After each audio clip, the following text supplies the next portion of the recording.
지금 이제 우리가 이제 공부하는 것이 지금 이제 그 문항도를 공부하고 있는데요. 지금 이제 하는 공부가 뭐냐면은 아주 심플하게 말하면은 그 복희도에서 문항도가 왜 나왔느냐. 복희도에서는 뭐 건태리는 송강광고가 됐는데 왜 문항도에서는 감괴가 북쪽에 있고 리괴가 남쪽에 있고 진괴가 동쪽에 있고 택괴가 서쪽에 있고 건괴, 본괴가 구석에 있고 그 다음에 간괴가 사실은 이제 동북쪽이죠. 그리고 동남쪽에 그 소나절이 있어요. 왜 이렇게 됐을까라에 대한 설명입니다. 이거에 대해서 지금까지 이제 공부한 거는 나름대로 이제 설명을 해서 한 건데 이제 지금 다시 이제 주자의 시각을 이제 보는 겁니다. 그러니까 쉽게 말하면 문항도를 설명하는 방편을 말하는 거고 있습니다. 자, 이제 구체적으로 보겠습니다. 아, 지금 나가는 거는 교재로는 31쪽 처음입니다. 31쪽 제 상단 교재는. 그리고 원본 체계로서는 그 124쪽이 됩니다.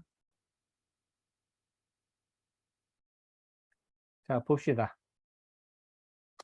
주자노트는 주자가 말하기를 상고차도 이 그림이라는 건 뭐냐면 이제 문항도를 말합니다. 문항도를 일찍이 고차를 하고 우리가 그 논문 쓸 때 뭐에 대한 고찰 이런 거 나오잖아요. 그러니까 살피다, 뭐 자세히 보다, 뭐 이런 얘기죠.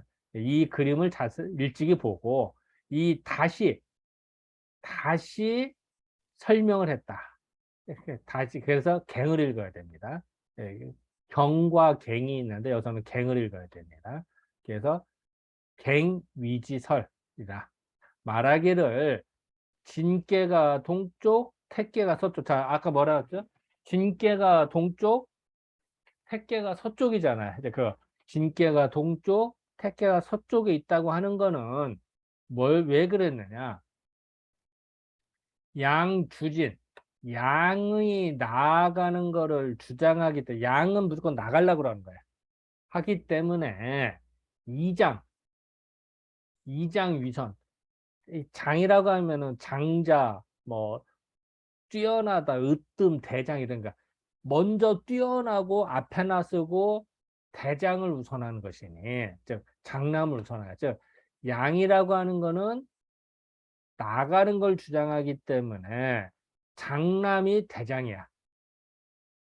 대장이 앞선 놈이 대장이고 뭐 이런 어쨌든 이 장남을 우선으로 삼아서 위호좌 왼쪽에 자리를 했다. 항상 중심에는 내가 있다고 생각했잖아. 그럼 왼쪽 내가 기준에서 왼쪽은 어디야? 동쪽이 되겠죠. 그죠? 그걸 말합니다. 그래서 위호좌 하고 음은 물러나는 것을 주장하기 때문에 소녀, 소녀로서 소녀를 귀하게 여기기 때문에 오른쪽에 배속을 했다.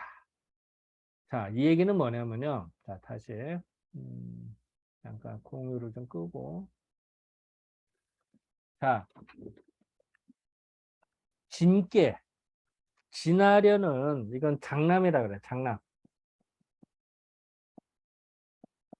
양요가 제일 먼저 생겼잖아. 물론 가운데 있으면은 중남이 되겠죠, 당연히. 꼭대기에 쓰면은 소남이 되는 거고. 근데 요거는 장남 진께야, 진께. 그런데 진께는 나가는 것이 우선이야. 그리고 먼저 생긴 게 우선이라고. 먼저 생긴 거를 더 대장으로 여겨. 그러니까 양꾀에서는 진께가 제일 대장이죠. 장남이 제일 우선일 수가 없어. 우선일 수밖에 없는. 제일 대장이니까. 그래서 동쪽에 놓을 수밖에 없는 거죠. 반면에 줄을 서도 장남이 음식을 나눠줘도 제일 먼저 받을 거 아니야. 대장이니까. 근데 음의 꾀. 그 이거는 소녀예요. 태상절은 소녀와 중녀와 장녀가 있을 때 누가 우선할까? 자, 소녀, 예를 들어서 국민학생, 고등학생, 대학생이 있다고 가정을 합시다. 예를 들어서 같은 자매인데도 그러면 그래 누가 그래도 대장이에요. 여기서는 사실은 장녀지. 그런데 여자의 입장, 음의 입장으로 보면 어떻게 될까? 음의 입장, 음의 속성으로 보면 누굴 더 귀하게 여겨야 될까? 험한 일 시킬까? 험한 일이나 힘든 일, 소녀, 국민학생한테 일 시킬까? 아니지. 귀한 애는 안 시키는 거야. 그리고 장녀가 대신하거나 하겠지. 그렇기 때문에 음의 속성상의 기준으로 본다면은 소녀, 즉 태상절이 제일 귀한 놈이란 말이야. 제일 대장이라는 표현은 안 쓰지. 앞에도 쓰고 또 오해할 소지가 있으니까 귀하다는 표현을 쓴 거예요, 여기서는. 그래서 그리고 또 하나는 동쪽에는 중심에 내가 있으니까 여기 동쪽이고 서쪽이잖아. 동쪽에서 해가 뜨고 서쪽에서 해가 지니까 해가 뜨고 밝아지니까 진께 해가 지고 하는 거예요. 음이 처음 시작되는 게 택괴니까 당연히 밝아지고 어두워지는 또 양과 양괴, 음괴, 음괴를 서쪽에 배속할 수가 없는 거죠. 그럴 수밖에 없는 거죠. 그거를 설명하고 있습니다.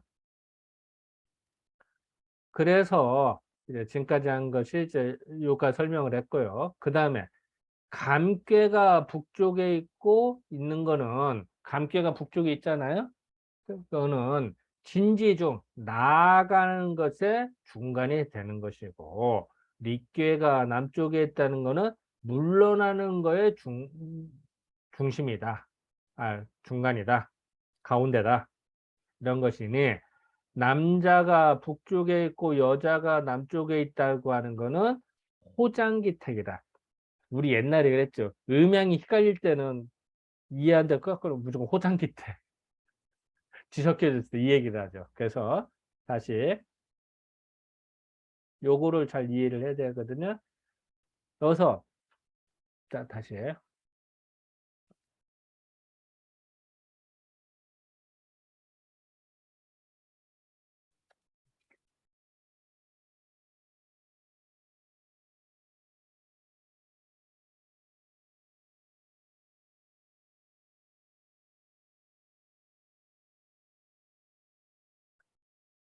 감께는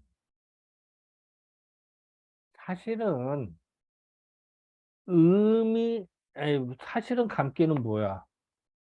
그 감깨니까 뭐 술을 의미하고 해서 근데 실질적으로 문항도의 컨셉으로 본다면은 이거는 중남이에요. 그죠? 감깨는 중남이면은 오히려 그 양괴. 그래서 문항도의 컨셉으로 보면은 북쪽이 양이 되는 거야. 그죠? 북쪽이 말이 되냐고. 보통은 북쪽이 음이고 남쪽이 양이잖아요. 그죠? 그런데 문항도의 컨셉으로 봤을 때는 북쪽이 감깨고 감깨는 양깨니까 양에 해야 된다. 그래서 여기는 표현 남자라는 표현 썼는데 양이 되고 남쪽은 어떻게 돼요? 음이 되는 거야. 음깨니까. 그래서 리꾀가 사실은 음꾀인데 왜 이어중으로서 왜 남쪽에 있을까? 어느 때 보면은 리꾀니까 밝음이니까 양인데 장남, 중남, 소녀, 뭐 중녀의 컨셉을 보면은 음이 되는 거죠. 어느 때는 양이 되고 어느 때는 양이 음이 돼. 음과 양의 관점이 다 매번 달라지잖아. 그 얘기를 하다. 그래서 다시 한번 얘기하지만 음과 양은 고정불변이 아니라고. 무조건 양, 무조건 음 이러지 않아. 어떤 기준으로 보느냐에 따라 이거는 양이 되거든 음이 되는. 자, 요 컨셉을 기준으로 봐서는 북쪽이 양이 되고 남쪽이 음이 되는 거예요. 여기서는 이 컨셉으로는 도식적으로 보는 사람이 이게 헷갈리겠죠. 이게 아다리가 안 맞으니까. 아다리 잘 맞는 겁니다. 거꾸로 말하면. 자, 다시 보겠습니다. 그래서, 그리고, 여기서 이제, 요거는 이제 이따가 조금 더 나가고 평만줄 좀 보도록 하고요. 그래서 요 네 개는 모두 다 사방 동서남북의 정의, 올바른 위치가 되어서 그 위치가 되어 위용사직계, 일을 쓰는 용사, 일을 쓰는 괴가 된다. 사용이 된다. 그러나 그러니까 동서남북에 있는 꾀를 우선으로 해서 사용을 한다 이런 얘기죠. 그러나 진께 택계가 비로소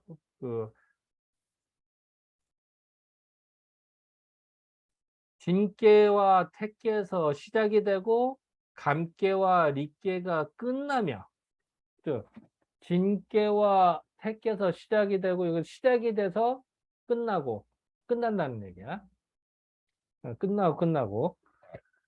끝나며 진께와 택계는 가볍고 감께와 리께는 무거운다. 이거 이해돼요? 가볍고 무겁다는 거.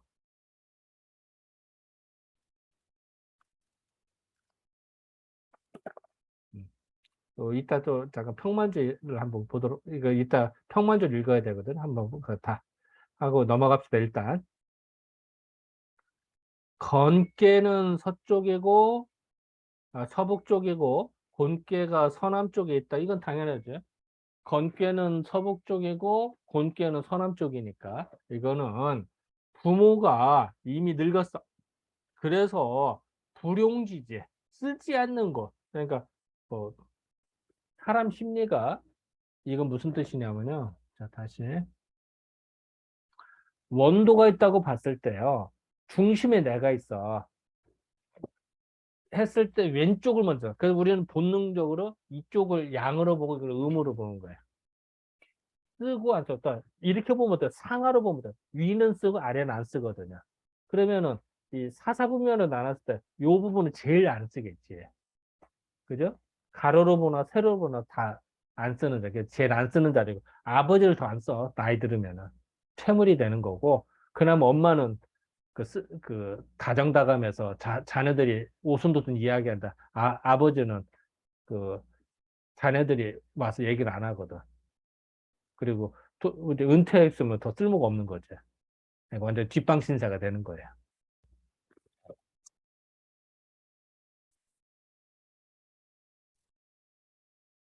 그래서 불용지지라는 표현. 그러나 모친 아버지는 어머니는 친하고 아버지는 존엄하기 때문에 말이 좋아서 존엄이라고 되지 사실은 뒷방신이 되는 거지. 이렇기 때문에 곤괴는 오히려 반은 사용하는 그러니까 아무 100%안 쓰는 게 아니라 어머니가 늙어도 좀 약간 쓸모는 있잖아. 그러니까 그런 표현에 곤괴는 오히려 반용 반은 쓸 수가 있는 것이고 건괴는 온전하게 건괴는 쓸모가 하나도 없어. 그래서 건괴는 온전하게 불용 쓰지를 않는다. 간괴가 동북 쪽에 있고 손괴가 동남 쪽에 있다고 하는 거는 소남은 진지후, 소남은 나아가는데 제일 뒤에 있는 것이고, 장년은 물러남에서 먼저기 때문에 또한 역시 불용, 쓰지 않는다. 이게 뭐냐면요. 아까 얘기했습니다만 이런 얘기 했었죠. 그, 양의 입장은 나선 경손이니까, 나선다고 보면은 진께를 제일 많이 앞서잖아. 그래서 진께가 대장이 되고 장남이 되는 거야. 반면에 소남, 이 간께는 소남인데 어때요? 순서로 뭐 남자로서 줄을 서면 제일 쥐잖아. 그러니까 쓸모가 별로 없는 거지. 반면에 음의 입장에서는 장녀가 제일 앞서고 중녀, 소녀가 제일 뒤에 있어. 그러니까 음의 기준으로는 음으로서는 제일 귀한 놈이 되는 거고 귀한 사람이 되는 거고 장녀는 음의 기준으로서는 좀 가치가 떨어지나 컨셉으로 보는 거죠. 네, 그 얘기입니다. 자, 다시 이런 것이라. 그러나 남자는 취부. 그래서 소남의 경우는 소남은 취부는 이제 스승에게 나가는 거니까 아직 어린 나라 뭐 배운 게 별로 없어. 그래서 소남은 취부하지를 못했고 여자는 장차 그 이렇게 그러니까 장녀 여기서는 소남이고 요거는 이제 요게 남만 썼는데 이게 이제 소남을 말해요. 그러니까 소남은 스승을 만나질 못했고 스승에 이제 배우질 못했고 장녀는 장차 행함이 있기 때문에 손께는 오히려 그 향용 쓸모가 있는 대로 조금은 더 쓸모가 있고 간께는 온전하게 쓰질 않아. 그러니까 손께와 간께를 보면은 손께는 그래도 장려니까 쓸모가 있고 소남 같은 경우는 절대 쓸 데도 없더라. 그래서 이렇게 나한테 상하로 보면 양음으로 봤을 때 위는 더 그나마 쓰는 거니까 그래서 소나절을 동남방에 놓은 거고 간께는 더 안 쓰니까 동북쪽에 놓은 거예요, 사실은. 이런 것이 아니라 그 얘기를 한 거예요. 이 네 가지는 모두 사우, 네 모서리, 측방에 있는 부정주의, 올바르잖아요. 자, 동서남북은 정방이라고 그랬고, 측방은 부정주의라고 했거든요, 옛날에. 그러니까 그 얘기예요. 모서리에 있는 것이 아니라, 그러나 동쪽에 있는 거는 쓰지를 않고, 그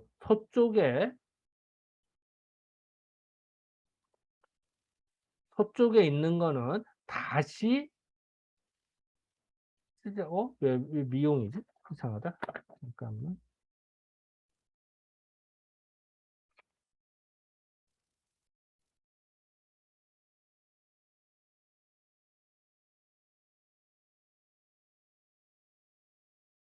아, 여기서 동쪽이라고 하는 거는 요 진화련이 아니라 요거. 그러니까 요 세 개를 합자. 잠깐만. 그다음 지난번에 그랬죠. 요 세 개를 합쳐서 동쪽, 서쪽이라고 볼 수가 있다. 그죠? 그 표현입니다.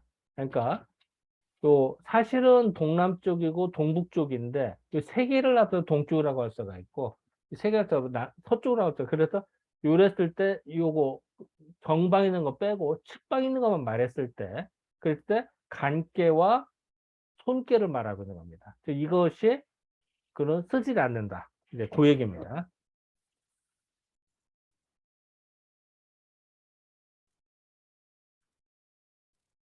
그래서 동쪽에 있는 거는 미용 쓰지를 않는다. 이 얘기는 그 소나절과 간상년은 쓰지를 않고 또 서쪽에 있는 거, 즉 건께와 곤께는 불부요. 다시는 쓰지 않는다.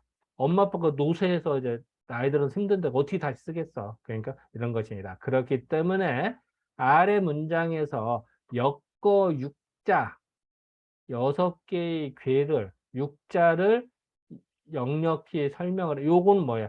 육자라고 표현하면 뭐죠? 복희도를 말하는 거죠. 복희도에서 이걸 말하되만 불수 건고 이럴 때는 건곤을 숫자 세지 않았고 건곤을 계산하지 않았고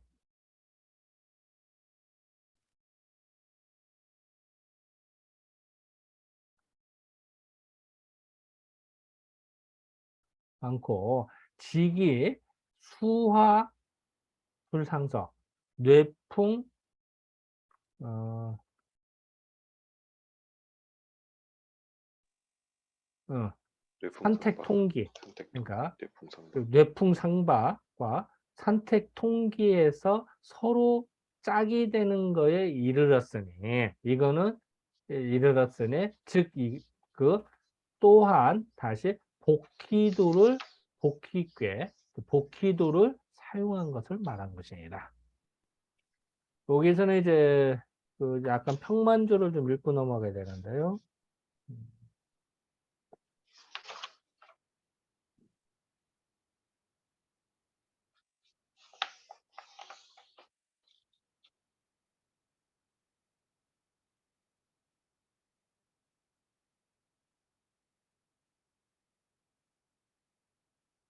음,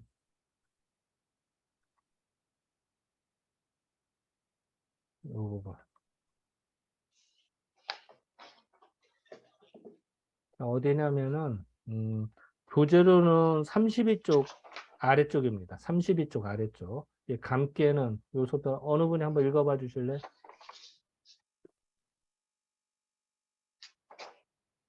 네. 자진해서 읽어주시죠. 감, 감괴는 음, 양요가 처음 밑에서 생겨나서 중간까지 나간 셈이니 나아감의 중간인 셈이다. 음, 또한 원래 서쪽에 있던 감괴가 하강하여 그 추진력으로 동쪽까지 나아갔는데 마침 북쪽에 좋은 자리가 비어 있는 것을 발견하여 다시 북쪽으로 되돌아갔으니 나아감의 중간인 셈이다. 어, 잠깐만. 잠깐만. 요 설명 잠깐 하고 넘어갑시다. 여기서 이제 감기에는 원래는 어디 있던 거예요? 감기에는. 복귀도에서는 서쪽에 있던 거잖아요. 그죠? 서쪽에 있던 거지. 감기가 내려가서 이렇게 더 이렇게 일일이 진격하려고 그러는 거야. 동쪽으로. 진격하려고 이렇게 가는 도중에 이 자리가 비어 있네? 왜 비어 있죠? 원래는 공꾀가 있었는데, 공꾀가 쓰지라니까 이사를 갔어. 그래서 이거 비어 있는 자리야. 그래서 감꾀가 가다가 원래는 동쪽까지 가려고 했는데, 사실은 가다가 보니까, 좋은 자리가 딱 있네? 그래서 가다가 그냥 딱 들어왔대. 마찬가지로 리꾀는 원래 어디 있던 거야? 동쪽에 있던 거야, 동쪽에. 복희도에서는. 동쪽에 있었는데, 이게 이렇게 동쪽 이렇게 더 진격을 했어.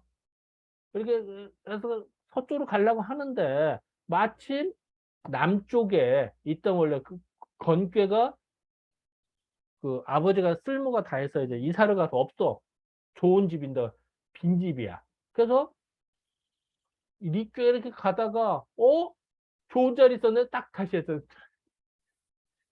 이제 그런 셈인 거지. 이제 그렇게 이해 편하다는 거죠. 예, 그 얘기를 한 겁니다. 예. 좀 마저 읽어주시죠. 리뷰에는 이어서.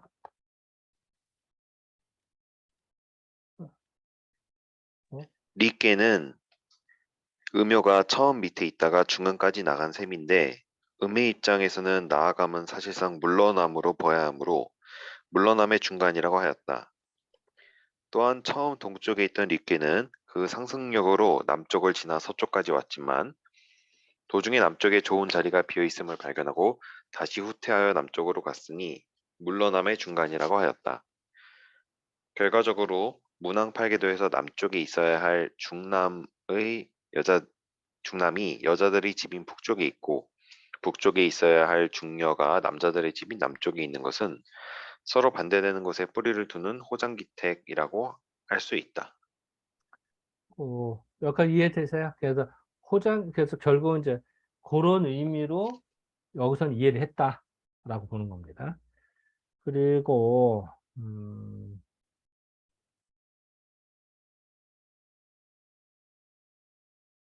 그 다음도 좀 읽어봐 주셔야 되는데요.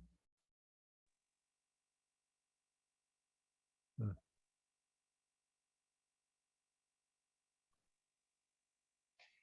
이어서 어디냐면은 이제 교재로는 34쪽 상단입니다. 예, 정방에 정방. 있는 정방에 있는 문왕팔계도의 진께, 택계, 감계, 리께는 주도적인 용사를 담당한다. 이에 역학계몽 통석에서는 진께는 생육의 처음에 시작되고 택계는 수성의 처음에 시작되며 리께는 장양의 끝에 해당되고 감께는 귀장의 끝에 해당된다. 처음에 해당되는 것은 그 책임이 가볍고 끝에 해당되는 것은 그 책임이 무겁다라고 설명하고 있다. 즉 동쪽의 진기는 양기가 시작하는 곳으로 그 책임이 가볍지만 남쪽의 리끼는 양기가 극성하여 완성되는 곳으로 그 책임이 무거우며 서쪽의 택계는 음기가 시작되는 곳으로 그 책임이 가볍지만 북쪽의 감기는 음기가 극성하여 완성되는 곳으로 그 책임이 무겁다고 본 것이다. 시작은 가볍게 할 수 있지만 마지막은 오히려 중히 여겨야 함을 강조하였다. 여기서 사실은 나도 요 역학 계몽 통속을 안 읽었다면은 이 해석이 불가능했을 겁니다. 여기서 그 요 부분 진깨와 택깨는 가볍고 감깨와 리깨가 무겁다는 표현. 이 부분이 해석이 안 됐을 거예요, 저도. 저도 마침 이제 이 부분이 고민이 됐었는데 마침 이제 역학계몽 통속에 힌트가 있어서 해석이 가능했습니다. 만약에 역학계몽 통속 안 읽었다면 불가능했을 것입니다. 이게 겉돌았을 것 같아요. 이해가 안 됐어요. 예, 그래서 요 평만주를 읽자고 한 겁니다. 이거 읽고 넘어가야 될 것 같아서. 그리고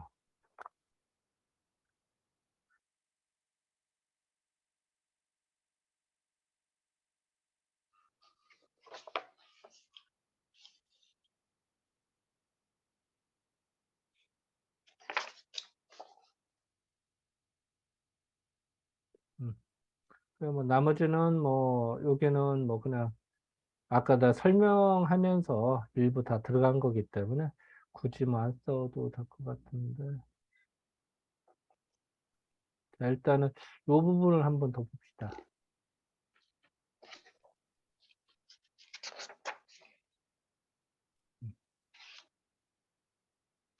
이 부분도 좀 읽고 넘어가는 게 나을 것 같아요. 자, 어디냐면은 33페이지. 교재로는 34쪽 제일 아래쪽입니다. 교재로는. 네, 남자는 남자는 기본적으로 나아가는 것을 주장하고 여자는 기본적으로 물러나는 것을 주장한다.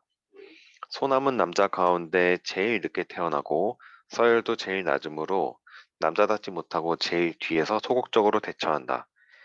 따라서 남자의 입장으로 보면 제일 용렬함으로 쓰기 어렵다. 음, 반면 장녀는 제일 먼저 태어난 여자로 여자 가운데 서열이 제일 높으므로 여자답지 않게 씩씩하고 잘 물러나려고 하지 않는다.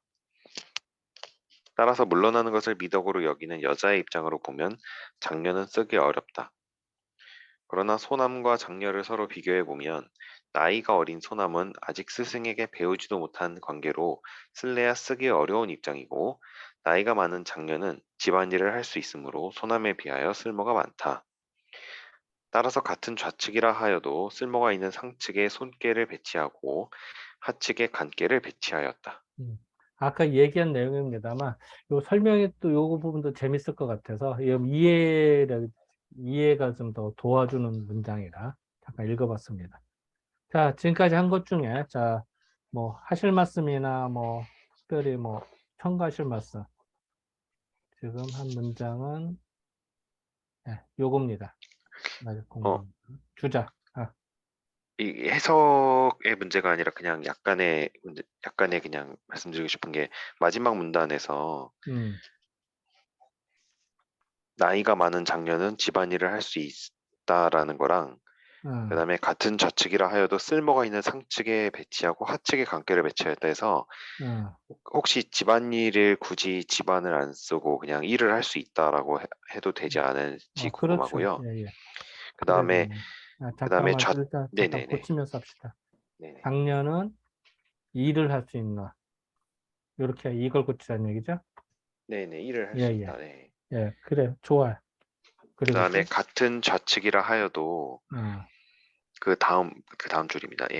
예, 쓸모가 있는 상측에 손께를 배치하고 음, 그러면은 그 대대되는 문장이니까 쓸모가 없는이라는 문장이 들어가야 명확해지지 어, 않을까 싶습니다. 요렇게. 그렇게 하지 않으면은 뭐 의미야 전달은 되지만 그래요. 예. 대꾸가 되니까 더 문장이 매끄럽네. 네네. 아, 그래, 좋아요. 고마워요. 음. 그럼 더 낫네.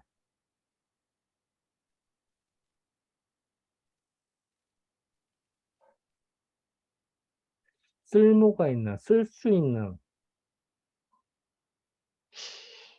쓸 수 음, 있는, 이런 거. 네, 뭐, 사용할 예. 수 있는, 근데, 예, 예, 그런 것 같습니다. 사용할 수 있는,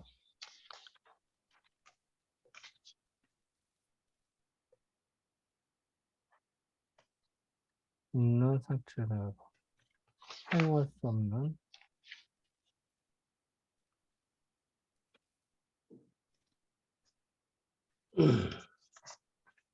사측에, 상대가. 또 하실 말씀. 예나 궁금하신 거나 질문, 뭐, 기타 등등.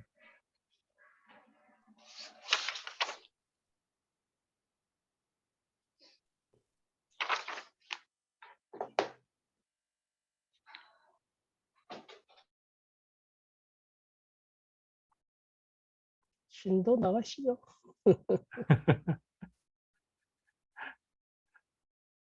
통과?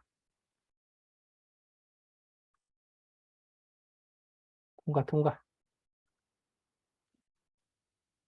자, 이제 방간동시. 이제 지금까지 조그맣게 한 거는 이제 주자 설명이었고요. 이제는 그 방간동시의 설명입니다.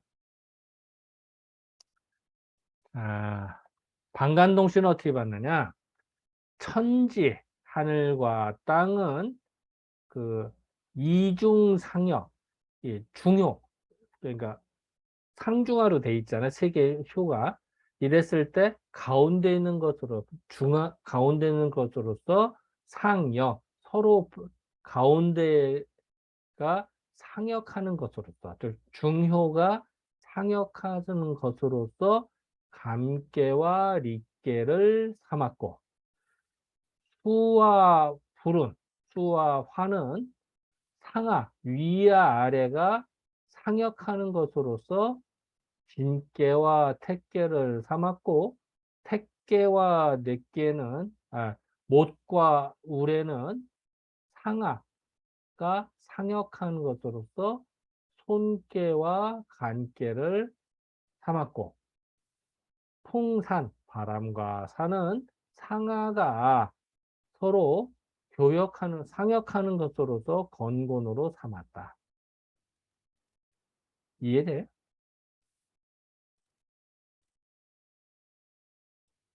그럼 일단 하고 합시다.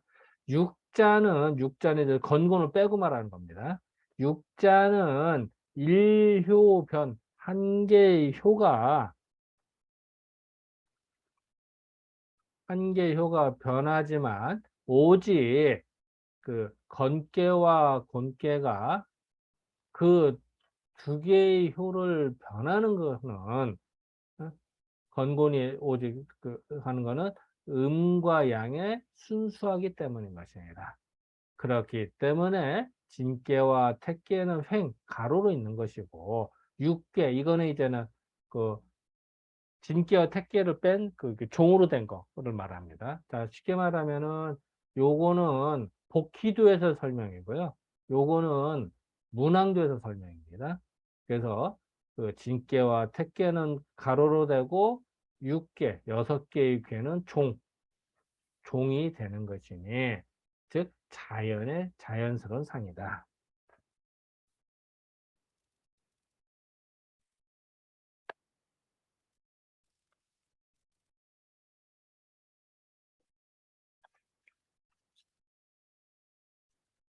자, 여기서는 그 평만조를 좀 보고서 내야 이해가 됩니다. 이거는. 그래서 좀 읽고 넘어가는 게 좀 나을 것 같아요. 먼저.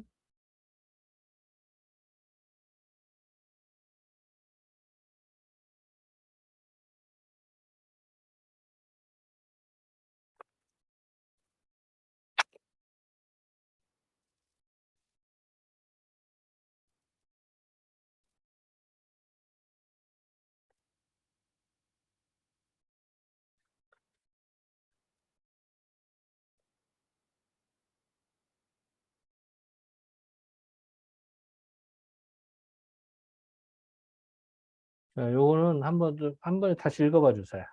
여기부터는. 어디냐면은 그 교재로는 35쪽 중간입니다.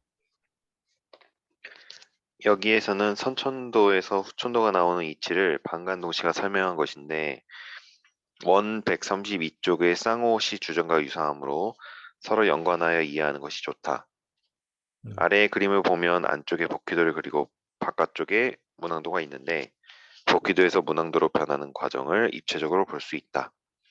그러면 남쪽의 건괴는 하늘을 상징하고 북쪽의 곤괴는 땅을 상징하는데 이들의 중요가 상역하면 릿괴 감괴가 된다. 즉 남쪽의 건괴 릿괴는 북쪽의 곤괴에서 감괴가 되는데 중요가 서로 바뀐 것이다. 이들은 한 개의 효만이 바뀐 것이다. 요게 그림이 나오는잖아. 복희도와 문항도를 같이 그렸어요. 그랬을 때 결국은 요거는 릿괴가 나온 거는 건괴와 공괴의 가운데가 변해서 그런 거잖아. 감기가 나오는데 그걸 설명하는 겁니다. 그렇게 이제 설명을 해야 된다는 거죠. 그래서 된다고 보는 거고요. 요거는 평만주를 한번 다 읽어봐야 돼. 이거는. 그러면 이해가 돼. 그 다음에 요것도 그 다음 마저 읽어봐 주실래? 서쪽에 있는 감괴는 물을 상징하고 동쪽에 있는 릿괴는 불을 상징한다. 감괴의 하요와 릿괴의 상요가 서로 상역하면 진괴와 택괴가 된다.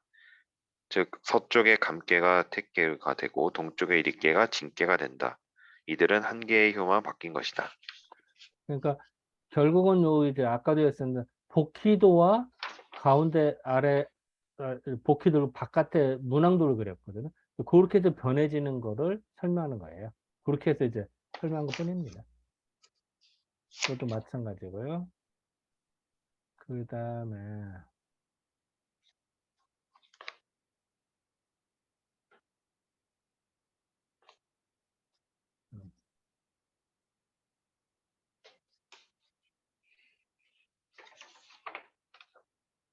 그 다음에 어디에 나면은 육자니까 교재로는 36쪽 아래쪽입니다. 네, 택계, 리께 여기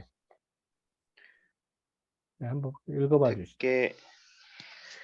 택괴, 잠시만요. 자, 택괴, 릿괴, 진괴, 손괴, 감괴, 간괴 6개의 괴는 육자라고 하는데 이들이 만들어지는 과정에서 한 개의 효만 변한 것이다. 그러나 건괴, 곤괴가 만들어지는 과정에서는 두 개의 효가 변한 것이다. 건괴는 음효가 없고 오로지 세 개의 양효로 이루어져 있으며 곤괴는 양효가 없고 오로지 세 개의 음효로 이루어져 있기 때문이다. 참고로 육자와 육괴의 차이를 이해하여야 한다. 동쪽의 진괴와 서쪽의 택괴를 기준점으로 행선을 그으면 남쪽의 릿괴와 북쪽의 감괴, 동남쪽의 손괴와 동북쪽의 간괴, 서남쪽의 곤괴와 서북쪽의 건괴를 잇는 세 개의 종선이 생긴다. 따라서 원 72쪽에서 언급한 바와 같이 복귀 팔계도는 남쪽의 건괴와 북쪽의 곤괴를 기준점으로 종선을 그으면 세 개의 횡선이 생기므로 역의 체가 되고 문항 팔계도는 역의 용이 된다. 이러한 것은 인위적으로 만든 것이 아니라 자연 상태에서 저절로 이러한 상이 만들어진 것이라고 하였다. 이 사실은 이제 이 설계전인가? 설계전에 이제 예를 들어서 산택 통기다 이런 말이 나오거든. 그럼 왜 산택 통기가 될까? 그러면은 그 연결시키는 방법이라고. 근데 이제 그 예를 들면 그 이제 그거를 이제 그런 식으로 이제 어떤 기준으로 잡을 것이냐, 남북으로 볼 거냐, 동서로 볼 것이냐에 따라서 각 궤들의 상응성의 관계들을 설명할 때 이게 편하거든. 그랬을 때 방법입니다. 음. 혹시 여기서 하실 말씀이나 궁금하신 거, 기타 등등.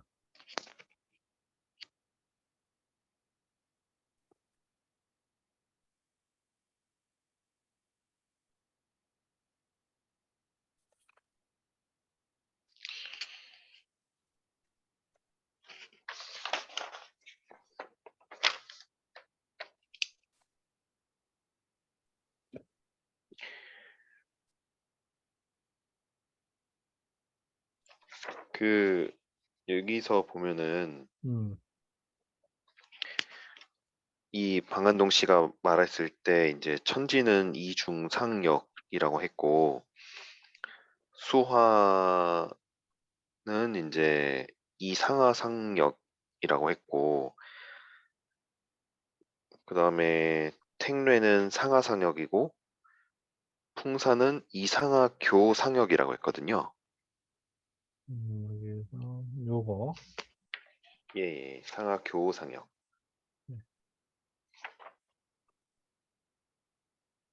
요거 말하는 거죠? 예, 예, 예, 음, 교상역이요.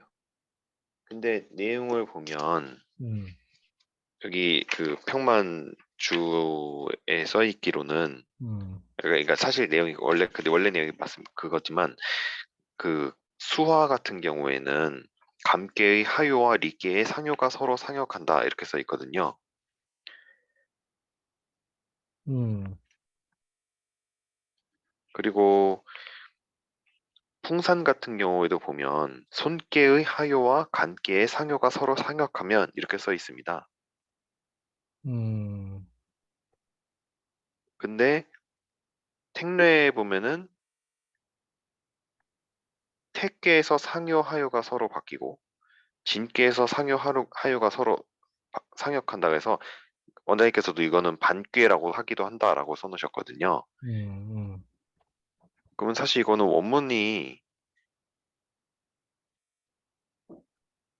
원문이 원래 이렇게 되면은 수와 이상하 교상역이라고 해야 되는 게 맞지 않을까? 조 선생님이 지금 좋은 질문 하셨는데 이대로 이 문장대로 개를 그려보면 이 개가 안 놉니다. 이게 이 그림 이 여기서 말하는 문장대로 개를 그려보면 개가 안 놓아요. 그래서 나도 계속 이걸 보면서 개가 설명대로 한번 개를 그려보시라고 하면 그 개가 안 놓아요. 그래서 난 왜 이런가 했는데 조 선생님도 궁금해 하셨네요. 한 문장이 한 문장이 우리 개를 한번 그려보자고요. 그대로 문장대로 그려보면 그 개가 안 놓아요.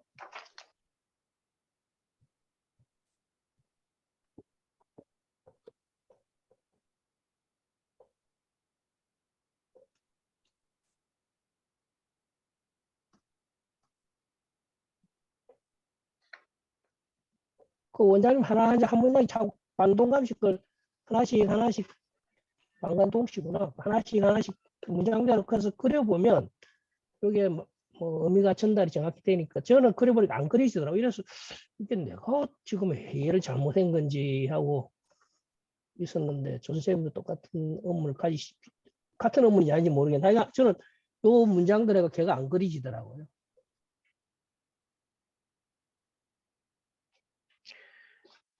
그 방금 전에 제가 말씀드렸던 대로 음, 평만주랑 검토해 봤을 때는 음, 음. 수화 같은 경우에 상하 교상역이 맞습니다. 평만주에서 그리신 거를 보고 검토해 봤을 때.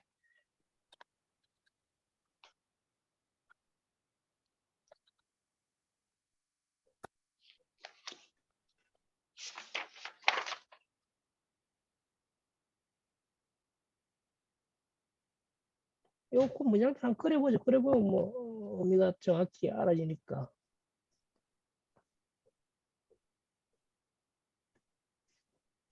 우와, 한번 그려볼까.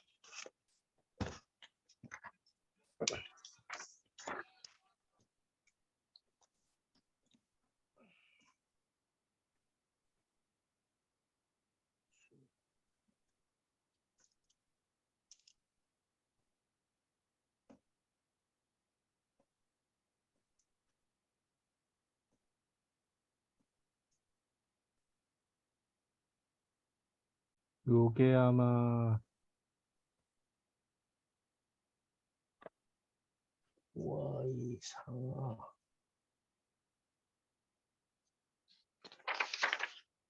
이어가면 음, 진, 요게 아마 진, 태.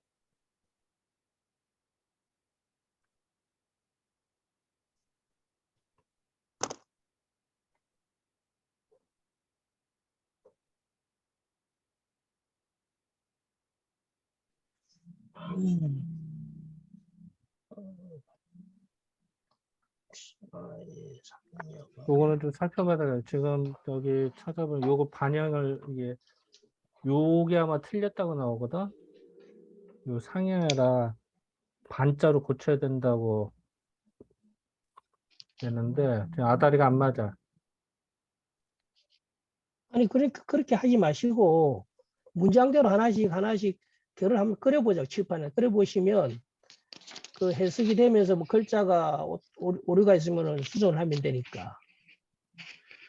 저는 지금 조 선생님은 그 수화가 그 상하 상역하여서 진태가 된다고 했는데 그게 어떤 원리로 저렇게 되는 건지 모르겠어요. 아무리 그러니까 봐도 안 그 나오는. 수화가 예? 상하 교상역이고요. 상하 교상역, 네. 지금 상하 상역이잖아요. 이 문장에는. 그러니까 이제 그러니까 이게 약간 저도 지금 계속 보면서 좀 차이가 있다고 느끼는 게 예? 수화 같은 경우에는 네, 그 이제 감개의 하요와 리께의 상요가 서로 바뀐다고 나오거든요. 그렇, 그렇죠. 예, 예. 그리고 택례 같은 경우에는 자기 괴 내에서 위아래가 바뀝니다. 예를 들어서 감개에서 위아래 바뀌어봤자 감개잖아요. 그렇죠. 예. 리께에서 위아래 바뀌어도 리께고. 근데 한, 여기서는 택개에서는 위아래가 바뀌면 손께가 되죠.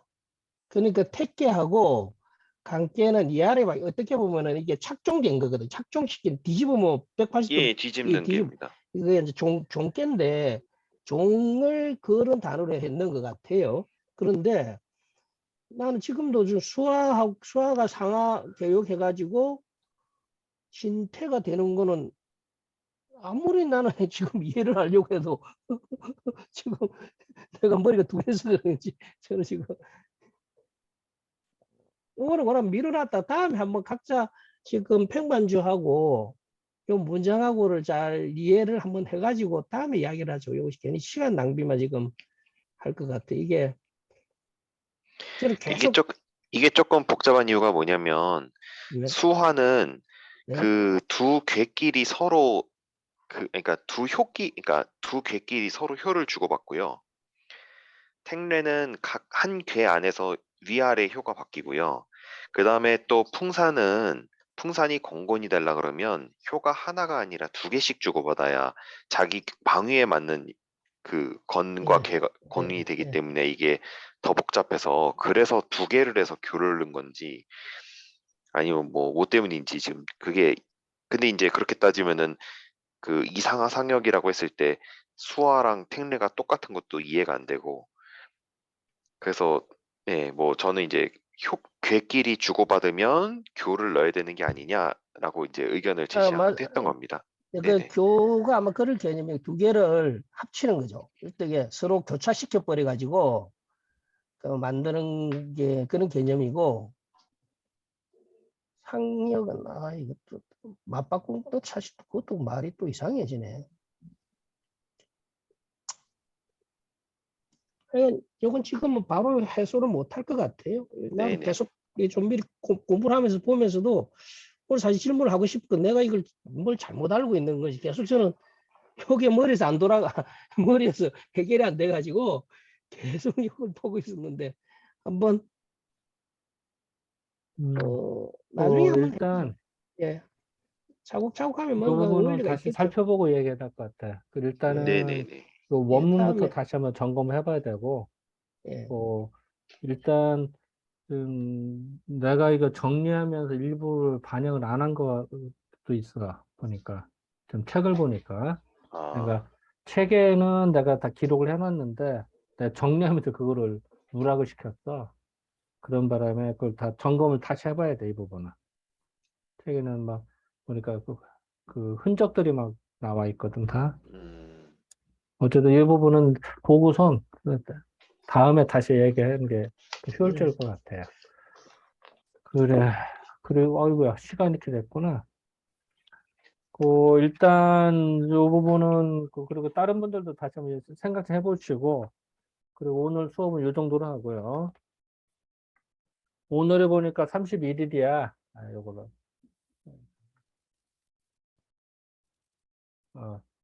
예, 30일인데 딱 달력을 넘겨봤더니 추석 바로 전전날이야. 그래서 그 예, 추석 잘 보내라고 요게 7일은 휴강을 하고 14일 날 공부 시작하도록 합시다. 네, 감사합니다. 학생들은 그래. 무작정 휴가한 건 좋아하지.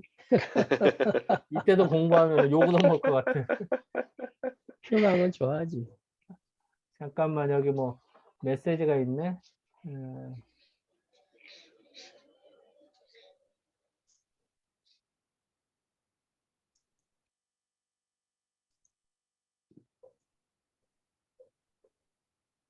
누군가요?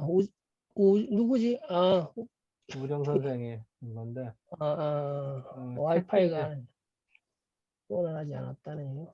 뭐, 특별한 건 아닙니다. 제가 보낸 것 같습니다. 그거. 할라우, 네, 할로우, 우하하. 우아하, 예. 우아하. 우가 왜 앞에 안 들어가? 왜 뒤에 어. 들어가요? 아니 그 그게 밑에 뭐 밑에. 성하고 이름하고 바꾸듯이 하하우로 된 것 같습니다.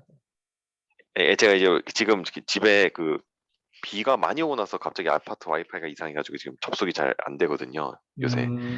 예, 그래서 노트북으로도 안 되고 패드로도 안 되고 지금 핸드폰으로 하고 있어가지고 그랬구나. 좀 문제가 좀 많습니다 지금. 그래 어쨌든 뭐 일단 이렇게 하고 뭐 우정 요 내용 뭔가?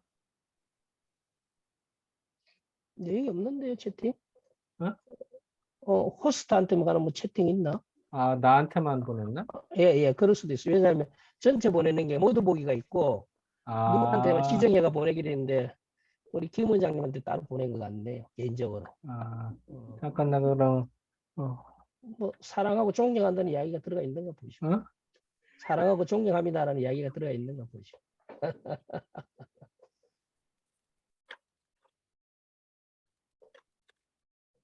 이게 복사가 안 되네. 개인적으로 보낸 거예요, 개인적으로. 그래 어쨌든 뭐 자 그러면은 오늘 이 정도로 맞추고 추석 지나고선 보도록 합시다. 자 박수. 추석 잘 보내세요. 예, 자 명절 잘